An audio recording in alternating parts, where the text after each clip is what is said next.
What does NEET mean?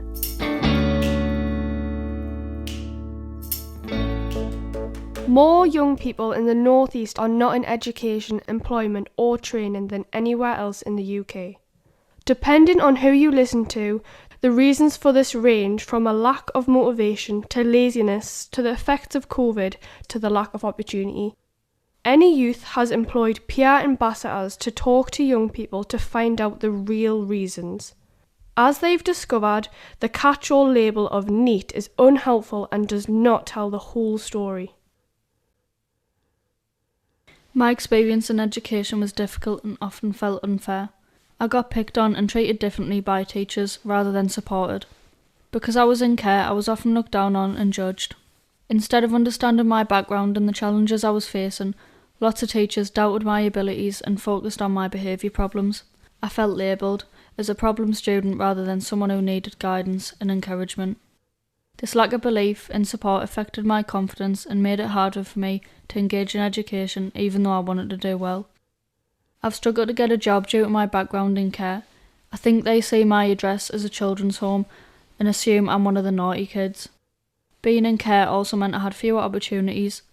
Many employers expect previous work experience, which puts me at a disadvantage as I didn't have the same chances as others. It just doesn't feel fair because I'm willing to work hard and learn. If you're an employer who thinks teenagers are motivated, then I'm here to tell you it's not true. I want to work with young people in care to help them in ways that I wasn't helped. I think I've got really valuable experience already.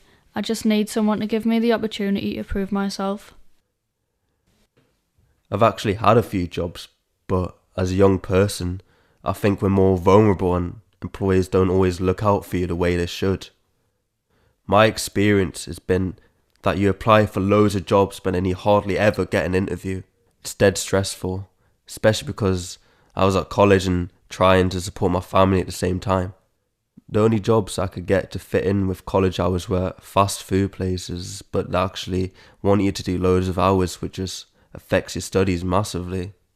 It's like a trap, where you can't do both things well. If you really need money, like I did, which one do you think we'll choose? Then there's my experience of discrimination. When I was working in the bar at a football stadium, I got loads of racist abuse from fans, which just affected my self-esteem. In a different job, I got sexually harassed by an older female member of staff. So when older people talk about young people being work shy or whatever, it might be actually they've had really negative experience in the jobs they do manage to get. It takes people like any youth and this ambassador experience to build you back up, make you see the possibilities. I've applied to the Navy and one day I want to run my own gym. I had no issues academically in school. My problem with education was the people who I was around. I always struggled to connect with people and found it hard to relate to other kids my age. This meant I fell in with an older crowd and got involved with stuff I shouldn't, including substance abuse. This was made worse by the time we all had to spend in lockdown. The isolation has really affected me. Everyone my age, I would say. By the time I started college, I had very poor social skills, and all this meant that by the time I reached working age, I had no experience and nothing to write on a CV. Since starting my second course, I have found that it is much easier to find employment when you're given the opportunity in person. That's how I got this job with NE Youth, and my quality of life has improved drastically. I'm 17. I've got autism and ADHD and I struggle a lot with anxiety. I find making small talk or eye contact with people very difficult, so that makes interviews a nightmare for me. We had an employer in at college to tell us about job interview techniques, and he said the worst thing you could do was to look down at your shoes and not at the interviewer. I thought of how I would be in that situation, and felt this barrier come up, as if I was being told, interviews aren't for people like you. Then he said they tried to put you at ease with an easy question, like tell us about yourself, but that's not an easy one for me. It's actually a really big question, isn't it? I mean, where do I start? I just feel overwhelmed and anxious, and then it paralyses me. If I can't survive an interview, then how am I ever going to get a job? It's not like I don't want to work hard. I do. I just need someone to look past my nerves and see I've got potential. I wish there was a different way to get a job, not just for myself, but for anyone else that struggles like me. I actually did quite well at school. I got good grades and it felt like I had a lot of choices ahead of me. I started transitioning when I was 15 at the end of year 10, and the few staff members I told were very supportive. People my own age who found out were very ignorant about it though, and would call me names and make fun of how I'd chosen to identify. The name calling, misgendering, and intentional dead naming got to me at a point, and I was too anxious and upset to go to school some days. This even carried on at my prom, which I chose to go to say goodbye to my teachers. And by the beginning of college, my anxiety had gotten really bad and I found it hard to leave the house. This continued through my first year and second year of college to the point I dropped out of my second year because of my anxiety. And job searching was something that had become expected by this age. And I was racked with anxiety every time I spoke to an employer because I had to apply using my dead name and essentially come out every time I had an interview or call. Now I'm in my final year of college with a great support system, but I'm still faced with anxiety about finding work, especially as I feel things are becoming more unsafe for me as a trans person. Not to sound big-headed, but I feel like I've done everything right. Got good grades, volunteered in a charity shop and a care home, so I had stuff to write on my CV. I did go to college, but I didn't like the course.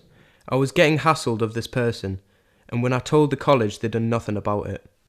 There needs to be more support for people in college. It's not just about exams. There's other stuff that can really affect our mental health. And if we're not supported, then no wonder we leave. And can I get a job? Nope. I've applied for loads, and mostly you just never hear back. And if you do get an interview, you don't have enough experience, even though it's an entry-level job, and the advert says no experience required. At one place, the interviewer even told me that they're giving most of the part-time jobs to older people in their 60s, and that it's easier to employ them because there are less restrictions on working hours, night working and stuff like that.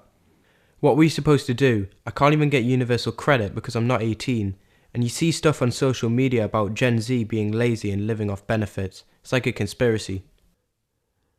In an already challenging jobs market, we've seen that young people have additional barriers to education and employment. These are just a few examples. There needs to be more support for young people to stay in education and to get work experience and jobs. What is the way forward?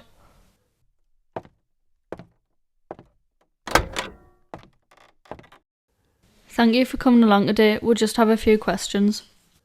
What would you say were the advantages of providing interview questions in advance? How do you think you could adjust your application procedures to be more inclusive? What work experience opportunities are you providing, and do they adequately reflect the work and practices of your organisation? How would investing time and resources in younger employees benefit your business long term? Can you give examples of how my life experience in care is as valuable as work experience? What do you have in place to protect young people at risk of discrimination? Tell us a bit about yourself.